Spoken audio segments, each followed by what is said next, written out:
nothing guarantees that you are not going to be successful at your job when you get back than going to a weekend of what is supposed to be like a success building seminar. And coming back bald. How do you think your car sales month is going to be? Yeah, bald and dehydrated. Wow. I'm Rebecca Lavoie, and this is Crime Writers On, the original true crime review podcast that digs into true crime, pop culture, other podcasts, TV. And this week in 2009, 3 people died in a makeshift sweat lodge. Did the famous self-help instructor running the exclusive retreat go too far? We'll be talking about the #1 hit podcast, Guru. Joining me to get that done is my true crime co-author and real-life husband, former TV journalist and love of my life, Kevin Flynn. Hello, Kevin. Hello, Rebecca. Also with us is true crime author, licensed private investigator, former defense investigator, and certified cat lady, Laura Bricker. Hello, Laura. Hello, Rebecca. Also with us is our resident doubting Thomas, the author of the noir novels known as the City Trilogy and the host of the Strange Arrivals UFO podcast, Toby Ball. Hello, Toby. Hey, Rebecca. Well, let's get into it, shall we, guys? Yes. Of course. Do it. Leading off, many people seeking success and enlightenment found it from motivational speaker James Arthur Ray. Known for his seminars and the self-help film The Secret, Ray also ran exclusive retreats at $10,000 a person. Part of this Vision Quest weekend included heat endurance trials in a makeshift sweat lodge. In October 2009, 3 people died and 18 others were injured as Ray encouraged the group to ignore their body's warning signs in the heat. In the #1 hit podcast from Wondery, Guru, we'll look at the rise and fall and dubious comeback of James Arthur Ray, as well as the journey of those whose lives were lost. Did the Guru push things too far, or were the deaths just an accident? So at the beginning of the podcast, we hear that all of these people, again, mostly women, went to this weekend retreat called the Spiritual Warrior, which is like a lot of these programs, these self-help programs, there's levels that you can attain, not just self-help programs, but other kinds of programs as well. They go to this program. They are made to first play these weird games where they have to lie on a cold floor. Then they are sent basically out into the desert wilderness for a couple of days just to subsist in a tent and maybe get eaten by coyotes. And then when they return, they're asked to drink some water, and then they go into what James calls a sweat lodge, but isn't. We should say that actually comes up in the podcast. He's not actually conducting a legit, any kind of indigenous person created sweat lodge ceremony. It's not traditional. He basically builds a giant tent, puts everybody inside, and has somebody pouring, steam, water over hot rocks to create steam. Lots and lots of people packed together. They open the flap every 15 minutes. And if people leave, they get berated. A man could be heard inside the tent screaming, saying that he thought he was having a heart attack. "Buddy, you need to pull it together," James told him. The man said he felt like he was going to die. James responded, "It's a good day to die." And kind of yelled at, but when they do leave, they're thrown on a tarp and hosed down. And we hear in the podcast, one of the women in the sweat lodge describes leaving delirious. And when she's being hosed down on the tarp, she sees steam coming off her body. He basically cooked these people alive. 3 died, a dozen and a half were injured, were harmed. And, this is the fallout from that. So, Laura, what did you think when police arrived on the scene and they sort of talk about that, and they get there and they talk about seeing all these people walking around with their heads shaved, not knowing what to make of the scene? Was this a attempted mass suicide? What did you think of those scenes, like hearing from those cops who were on the scene? Yeah, I think that was a really good window into the reality of what the situation was like, because you hear from, the people that were there, and some of them still kind of trying to say, this was supposed to be, something that bettered ourselves, something that was going to improve us. It was like a test of endurance, a feat of strength or whatever. And then the police get there and they're like, there's these people, they're all outside. Some of them are in just horrendous condition. Their heads are shaved. We thought it was a mass suicide. And then obviously you've got the people inside the tent who are no longer living. And it was, I have to say, I listened to this during one of our recent heat wave days. And I was listening to it while, I'm not somebody who handles heat well. So I usually break out in a rash or something if it's too hot or whatever. And I'm thinking, oh my God, I cannot even imagine these people that were staying in for, 9 rounds as people were just dropping like flies. And there was the one woman who was talking about her counterpart who had done this before, and she was giving her tips get in child's pose and dig your hands into the ground, and that's going to make you cooler. And then that was one of the ones who died, and she realizes that the lady that's she's been laying on top of, or that's been laying on top of her is dead. What the heck? I don't know. I mean, I guess it's you got to listen to. See, then it gets to the real good legal question, which is, were they there? Were they able to leave? Were they able to make a decision? Make a decision. Yeah, they weren't being held there. That was the subject of all of the legal proceedings afterwards. Was it a choice? And they tried to make that point by talking about the other things that they didn't feel they had a choice to do. I do think that's an interesting question. Yeah. What were you going to say, Toby? Oh, well, I was just going to say, at what point in that ceremony do you start to wonder, how again is this supposed to help me with my problems? Right. I'm seriously going into survival mode right now. I'm trying not to die. And if I survive, how does this make me better able to deal with the issues that brought me here in the first place? It's a really strange thing. And when you're talking about that, when the police show up and they're trying to figure out what the hell's going on. And it seemed like one of those movies where, all this crazy stuff happens. And then when it's done, there's this aftermath and people are just looking around. They're like, oh my God, what the hell were we just doing? And, right. and that must have been the same feeling. It's just all right, now that reality has kind of intruded into this bizarre thing that we had going on. What was going on? What were we doing? Why were we going along with this? Kevin Flynn, Wondery's podcasts. Let's just talk about the style because we have to every time. Right. There seems like there's never enough of everything in Wondery podcasts, right? Yeah, I would say with Wondery, more is more. And by that, the soundscape, it's very lush. And that's not necessarily a knock on it, but there are definitely times when we hear manufactured sound effects and the soundscape is a little too literal, where someone's walking and they have to put in birds chirping. And then when we talk about the things going on in the sweat lodge where they're dropping water onto rocks and it goes, yeah, And they whip the curtain back. Yeah, exactly. James opened the flap to the entrance. More red-hot rocks were brought in and dumped in the middle. James closed the flap again, maneuvered to the center, and bathed the rocks in more water. Another wave of heat saturated the lodge. It was like a rolling heat up over the shins to the rest of the body. I don't want to you don't want to laugh at those moments, and that's why it just seems like a lot, right? Yeah, I mean, it's certainly they give their sound engineers sort of free rein. And they have gone further with this than sometimes they do here. But yeah, the Wondery podcasts have a certain sound. Laura, this is not the first podcast we've talked about that involves a charismatic leader that has pulled a group of people, mostly women, in on this sort of journey of self-discovery. What do you think of how far the people we hear in this podcast were willing to go to follow Ray and try to become more enlightened, more successful? Just what do you think of this whole scheme?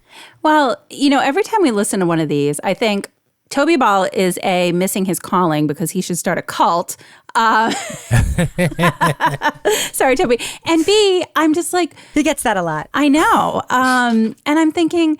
I know that people get sucked in because there is something to be said for, you hear this like, you want to better yourself. You want to live your best life. Like, who doesn't want to live their best life? But then things go off the rails. And that's where I'm always like, why are these people still here? Like, okay, now we started with this, like the woman in the beginning who goes with her daughter, and the daughter is one of the ones who eventually dies. And it sounds like kind of plausible. You're like, okay, this sounds okay. And you're like, okay, not necessarily something I'd go to, but I can see why people would go.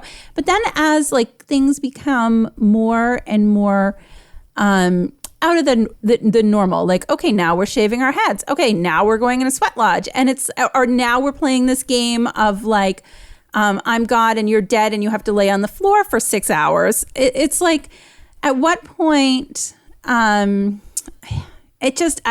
kind of defies logic a little bit. And I know there's a psychology to it, but, how many of these have we watched or listened to where we've seen such similar sort of, scenarios play out with the people really getting sucked into these situations where, people die or, other things that are equally terrifying. Maybe not equally terrifying as dying, but you know what I mean.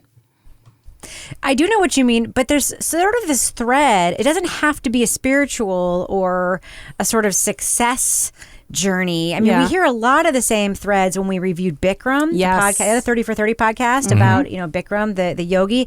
And Toby, we also heard a lot of these same threads in Jane Marie's reporting in The Dream about MLM culture, sort of getting together in these off-site places and this rapturous, gathering that's designed to sort of like not just change your life and your level of success, but like change who you are, mold you in some way. Toby, do you hear those common threads too? Oh, absolutely. And I think you also, Jane Marie's, the next season of that same podcast where she's talking about the supplement industry. I think it's a similar thing where you're being kind of sold, an alternative to sort of conventional lifestyles. And this is a way that you can get success, or you can get healthy, or you can get rich, or whatever it is. But it always has to do with this sort of knowledge that's like slightly outside of what's accepted by, mainstream society or something like science. So, and I think, Jane Marie, particularly in the second season when she's talking about the supplements, I mean, she just shows that for people who have, actual ailments or whatever, who are trying to go the supplement route, that, the science just doesn't bear it out. And in fact, this stuff is sometimes harmful to you. And since there's no regulation, you don't really know what you're getting sometimes. And I think it's similar to what's going on here with the self-help, which is there is no regulation, and it ends up being this weird combination of sort of, in this case at least, like group therapy, and then like sort of borrowing without much reflection on different cultural traditions. Right. So he kind of throws in together this mishmash, but without any kind of, expertise or scholarship or anything. It's just like, I'll try this and I'll try that. And you can pretend you're a homeless guy for a while and we'll see what happens, overcome your what could fears. possibly go wrong? I forgot And let's about shave your that head and, all these different things. And, thanks for your $10,000. Yeah, I can't believe people would spend $10,000 on this. People will spend $10,000 on anything if they think it's going to bring them something they can't have. Right. No, there are parallels, right, between the Bikram podcasts and documentaries that we've seen, and even the Uncover podcast. Escaping NXIVM? Escaping NXIVM, and the most recent one was it Uncover? It was the one about the schools tough love. one. Yeah, Lost Kids. Yeah. Lost Kids. Yeah. There's these things where people say that I have the solution Right. for you. Just again, for $10,000, I would expect that I was going to get, one-on-one time with this very popular, supposedly successful self-help teacher, and not be put through okay, we're going to go out in the desert and you're going to not have food. And we're going to play a game where I'm God and now you're dead. And you have to lie there and we're going to shave your head. And all these crazy things that went on before they even got to this. I don't even call it a sweat lodge because it's not, but, you know, this oven. Circus tent of heat. Circus tent of heat. Where, I mean, is that what I really want to spend $10,000 on? But people did. Well, can I just say one thing about the hair part? Because I just kept thinking, like, nothing guarantees that you are not going to be successful at your job when you get back than going to a weekend of what is supposed to be like a success building seminar. And coming back bald. Coming back not just bald, but shaved by some bouncer. Just like wielding a pair of dog clippers or whatever. Well, Barbara, it looks like you had a very successful weekend in the woods. How do you think your car sales month is going to be? Yeah, bald and dehydrated. Wow. What I got to do to get you into this Toyota? Obviously, people endured a harrowing experience, and the shaving their heads seemed to be the least of it. But when that woman first said, like, I was hiding in the corner, I wasn't going to do it, I would have been like, yeah, you keep hiding and just stand very still. Maybe they won't see you. What were you going to say, Toby?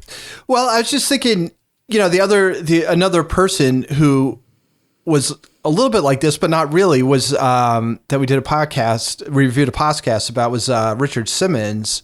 Yeah. Who like seemed like he actually genuinely helped people and was not a scammer. Right. And he had expertise. He knew he knew everything about exercise. Yeah. Right. He had been fat and he exercised himself thin and he actually did the workouts with the people. He didn't stand at the door of the circus tent of heat and getting the cool breeze coming in, Right. like this guy did. Kevin, can we Him just off the side, like big. You imagine Richard Simmons doing it like Bikram, like sitting in a chair, sitting in the chair, in a little shit, a little teflon, with an air conditioner blowing on his neck. All right, 4 more reps. But Yeah, it wouldn't have been so good. He was, you know, and I'm not a big.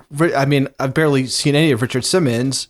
But, you know, he always seemed like he was very affirming of the people who he was working with. Yeah. And that doesn't seem to be the case in these things, which is sort of starting from this, you're broken and I have this knowledge that's going to fix you and it's probably going to suck while you're going through it. But on the other end, you'll end up being stronger and more successful or whatever.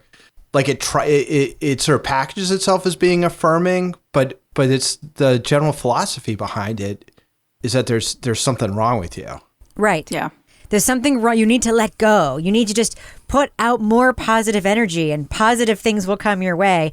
Which brings me to my favorite hot topic around this whole thing that we cannot let go. Oprah. Yeah. I mean, everybody sort of thinks, including myself. I mean, we recently saw Oprah doing an interview and I just returned to her and remember said, whoa, I forgot how good she was at this. Like, she's good at that. Like, she's good at just like talking to people on camera. She had so many quacks on her show over the years. I mean, she brought Dr. Phil up.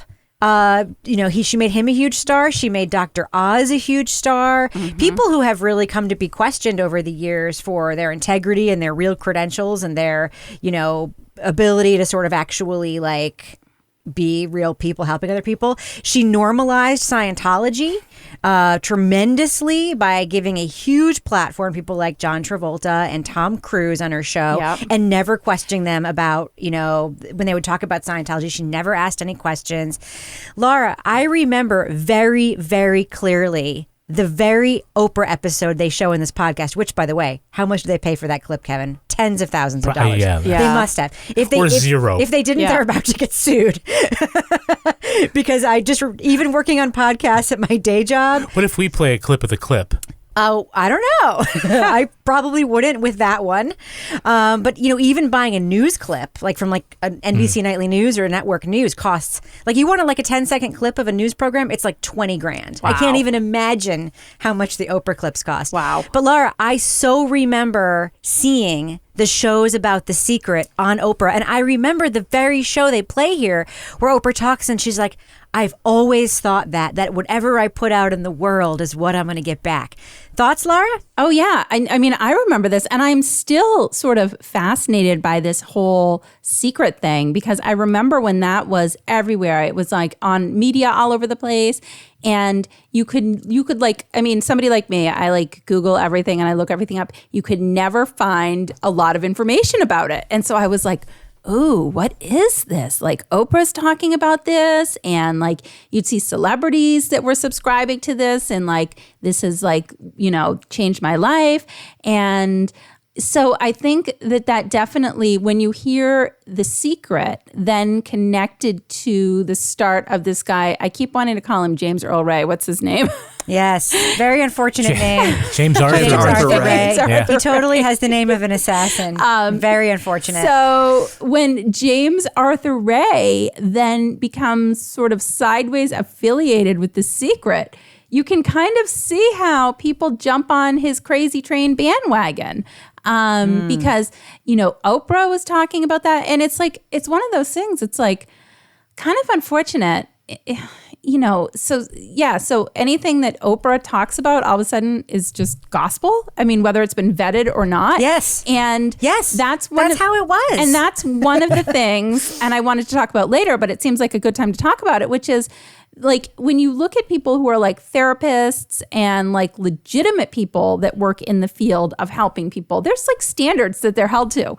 And when you look at this like sort of fuzzy gray, like loosey-goosey area of this self-help industry, there are like no standards. So anybody can hang their shingle and be like, hey, I'm the guru or whatever. And like, sweet, like I'm going to be like the guru of cats. All right.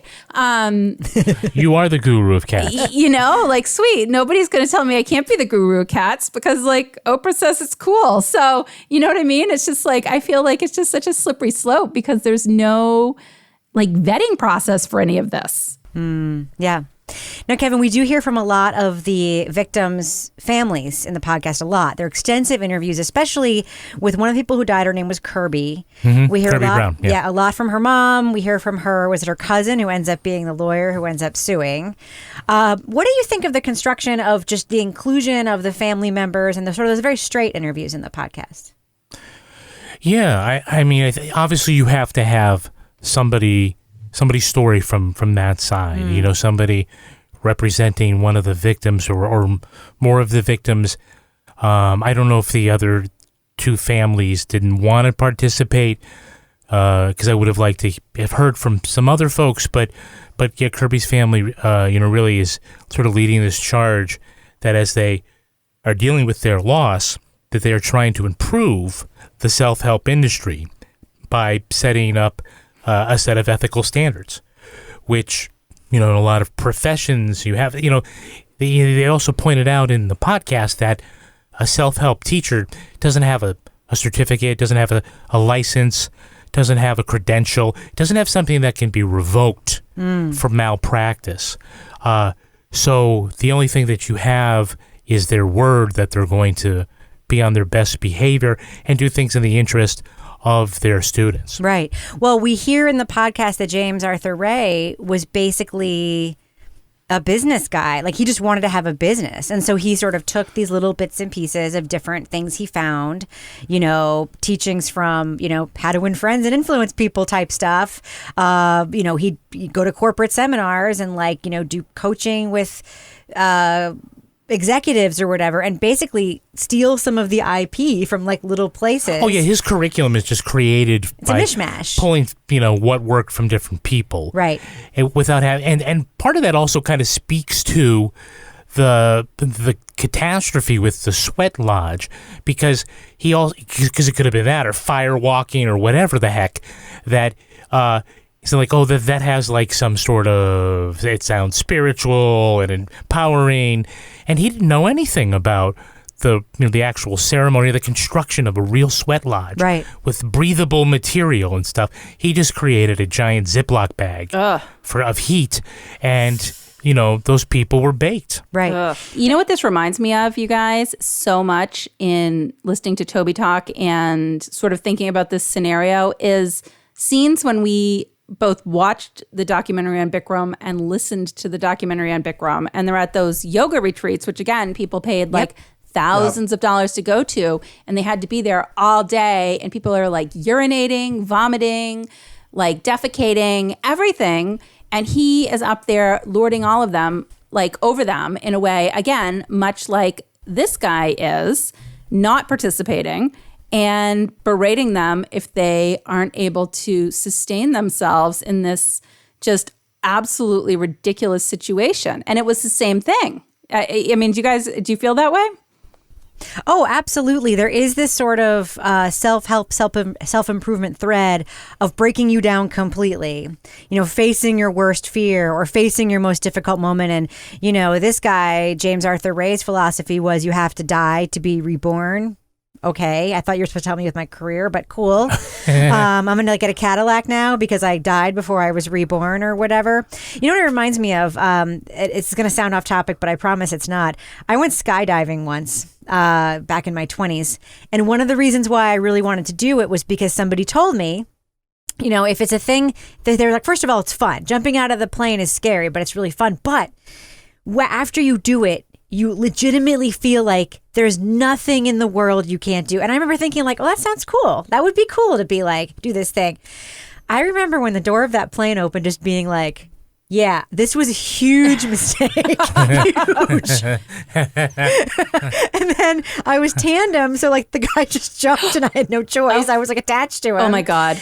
And then, we jumped out of the plane. And then halfway down, they pulled the chute. And that part is fun, like the floating around part. Mm-hmm. But I landed on the ground and I did not feel like there was nothing I couldn't accomplish. I felt like never again. You could not have paid me $10 million to ever do that again.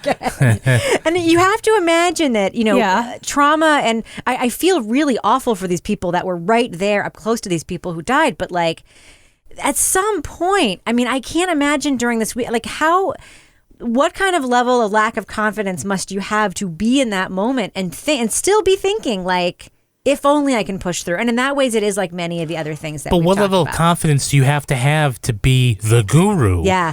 Who is, I can just leave these people in here because I understand, or because I believe that I know better what's safe for them and how far I can push them. Right. Even though I don't have any like real training. Right. The one thing, like the sort of science that's looked at this kind of thing is like the Milgram experiments, like the one where the experiment set up and it's to see whether people will administer a shock to somebody under the guidance of a higher authority, right? A professor who and so I think it's kind of a similar thing. It's you put your trust in this guy, and if he says that it's going to be okay, like despite what the voice inside your head is telling you, more people will listen to him than will listen to their own voice. And I think that goes, it just goes through a whole bunch of things where,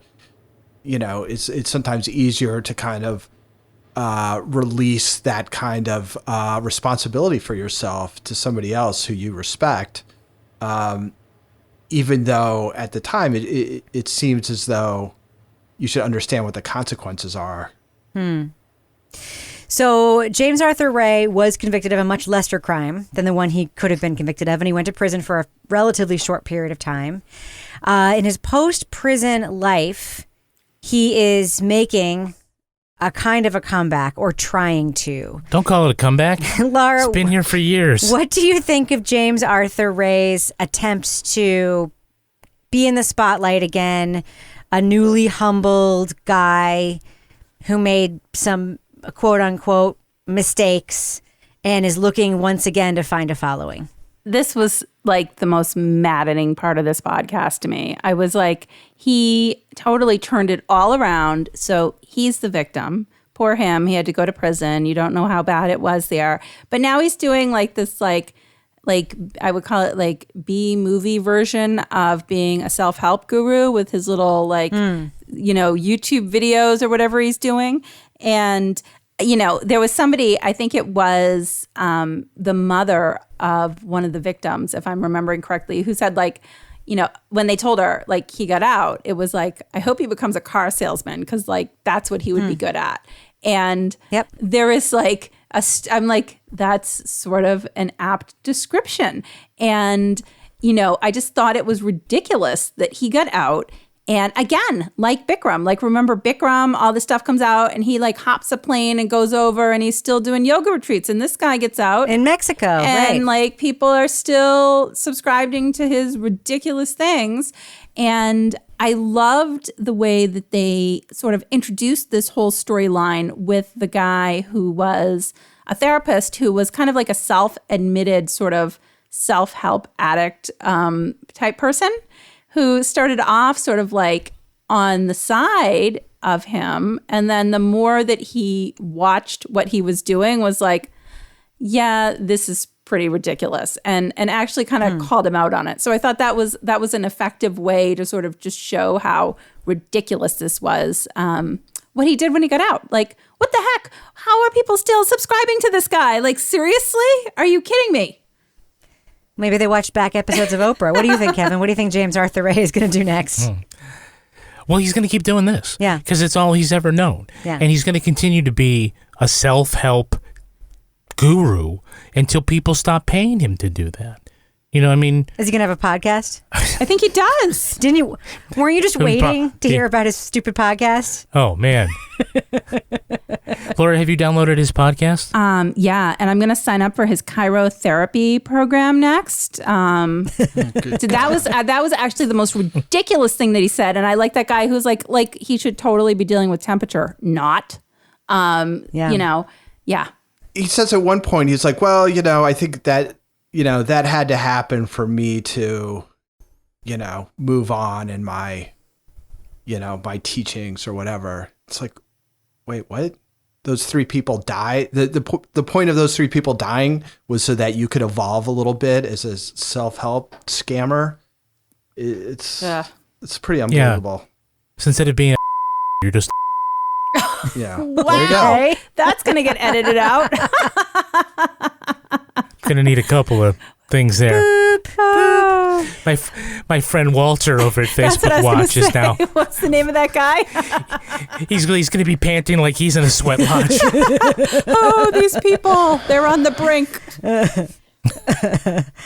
All right. Well, before we get to our thumbs up or thumbs down review, if you want to hear an expanded discussion of Guru plus a bonus review of the 30 for 30 podcast Heavy Metals, subscribe to the Crime Writers on podcast wherever you get your podcasts.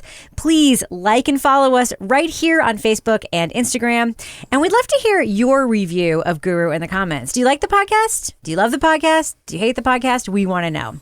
You can join the amazing community in our official Crime Writers on Facebook discussion group where we have conversations like that all the time. And for exclusive podcasts and more, join us at patreon.com/partners in crime media. All right, I think we should do what we do. Let's let our listeners and viewers know, should you check out Guru from Wondery, a new podcast that has been a hit on the podcast charts. Laura Bricker, what do you think? Thumbs up or thumbs down for Guru? Yeah, I would say, check it out. Don't listen to it on the hottest day of the year like I did, because although maybe you should, because then that really kind of puts you in the mindset of these people that were in this god-awful sweat lodge that wasn't a sweat lodge. I think, anytime we hear something from Wondery, for the most part, there are some things that I like and don't like, but overall you get a pretty good overall picture of a case or a story. And in this case, we do have a lot of voices included. We have people that were there in the sweat lodge. We have family members. We have this great counterterrorism guy who finally takes on the Guru. And, I wish that they had maybe, pushed for a little more accountability, but overall, I think that this, in terms of accountability, in terms of this guy and, what he was doing, but, it sounds like, he was resistant to talking to them. So, I get that. So I would say, this is an interesting case. I hadn't heard about the case. I think if you have heard about the case, you might not learn any new information, but if you haven't, it's kind of a good overview and it's a really interesting listen, if not maddening. Toby Ball, what about you? Thumbs up or thumbs down for Guru from Wondery? I actually had read about the case when it first happened. we didn't really talk a whole lot about, the narrator of the podcast. And, I think there's a little bit of cheesiness, which I thought detracted a little bit. But for the most part, they tell the story. It's in a pretty straightforward way. It's easy to follow. I think, there's some interesting questions that come up, and some of them they bring up in the podcast, and some of them you kind of have to pull out yourself. But it's fine. So I'd give it a thumbs up, and a pretty solid thumbs up. I don't think it did everything it could have with this story, but it didn't make like big mistakes, and it was easy to follow. And the story itself, I think, is pretty interesting, and illustrates some issues in the self-help industry. Kevin Flynn, what about you? I'm going to go thumbs up. Not a big thumbs up. I thought it was, solidly put together. The audio is great. They did a good job of telling the story of that retreat. So the beginning of this series was pretty strong. I was curious at the end how they did it. The middle kind of dragged a bit for me, but I thought the story was well told. It does sound like a Wondery podcast, and if you've listened to as many Wondery podcasts as we have, you know exactly what that means. You know him when you hear him. You hear him. The soundscape is large. Someone came in the door.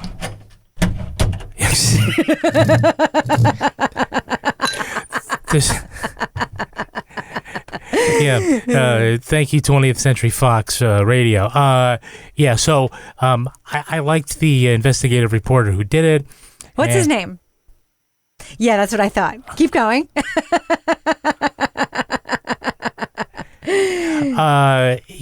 was like I said, it was pretty well done. So I can't give it a thumbs down, so I'm giving it a thumbs up. Yeah, I'm right where you are. I can't give it a thumbs down because it's fine. However, I got to tell you, I would know it was a Wondery podcast if I heard 5 seconds of it. The reasons why are way too much Foley, and there is a cheese factor in both the style of the narration and the way the story is put together. And you hear it more, unlike the Dateline podcasts that we reviewed, where they sort of lean in to that very investigation discovery channel style, sound design and so forth, and they lean into it with a stylized narration. Wondery tries to play it down the middle. They add all of this cheese on the one side, all of this Foley, all of these sound effects, and then they have their reporter/narrator who is supposed to be kind of like our, commanding guide through the story, but we never hear him doing any actual reporting. We don't hear him talking to any of the people on tape. It sounds very much like the tape was gathered, then they went into the studio, tracked some narration, but there's a disconnect between the storyteller and the story that we're getting in many ways that I find, makes me feel Except disconnected. for in the beginning, you hear from talking with but James Earl Ray. Very, very briefly. That's all he could ever get. Yeah, but very, very, very briefly, and it's James Arthur Ray. James Arthur Ray. What did I say? James Earl Ray. That's what I did earlier, Kevin. It would have been awesome if you had talked to James Earl Ray. Yes. It would have been magical. It would have been a real hit podcast. Yeah. So yeah, I do find there is a clinical, cold, made in a factory nature to some of these Wondery shows, and this is one of those. But there was a lot of great tape, and the story is good, and it's a story that deserves to be told. I especially like the parts about the Lakota and their objections to the term sweat lodge and the use of sweat lodges, quote unquote, being appropriated for these kinds of things. So it's interesting enough. It's okay enough. Wondery, I would love it if you'd inject a little heart and soul into your shows. They just feel like treatments for future TV shows to me, and I'd love a little bit more than that. So mild thumbs up for me. Now let's get to my favorite part of the podcast, a little something I like to call the crime of the week. These are not the lottery numbers you're looking for. The winner of a $95 million jackpot from the Jamaican lottery is, ready? Yeah. Darth Vader. In an attempt to shield his identity, the ticket holder claimed his prize dressed as the Lord of the Sith. You know who that is, Kevin, right? Darth Vader. That's right. The check was made out to a W. Brown who denies using the dark side of the Force to influence the outcome. He says he'll use the money to help his family, moisture farmers from Tatooine who enjoy blue milk. I didn't write this. I can tell you did. You know everything about this, right? 95 million Jamaican dollars is about 650,000 US bucks, but it's still quite a decent chunk of change. You can be sure once his real identity is discovered, some people will put their hands out and say, "You are my father." Put it there. No! Panel, here's my question for you. Laura Bricker, what will Darth Vader do with his winnings? I certainly hope he will build us a Death Star to evacuate us away from the pandemic world. 2020? Yeah. I would seriously, I would go on the Death Star with Darth Vader over what we have going on right now. So let's see. Who's your daddy? Toby Ball, what do you think Darth Vader will do with his winnings? Star Wars is not my wheelhouse, but I'm just going to say I think he'll probably get some of that genetic testing so he can trace his family and make some science-based. Or he can just watch the prequels. Or he could do that. Okay, check his midi-chlorians. Kevin Flynn, what do you think Darth Vader is going to do with his Jamaican winnings? I think he's going to invest in carbonite. Toby doesn't get it. Toby doesn't get it. Cut to Toby not getting Yeah, it. shaking my head. All right, that is going to do it for us. Remember to follow us right here on Facebook. We'll be back again in 2 weeks with another true crime or crime review. On behalf of all the crime writers, thanks so much for watching. We will catch you later. Later.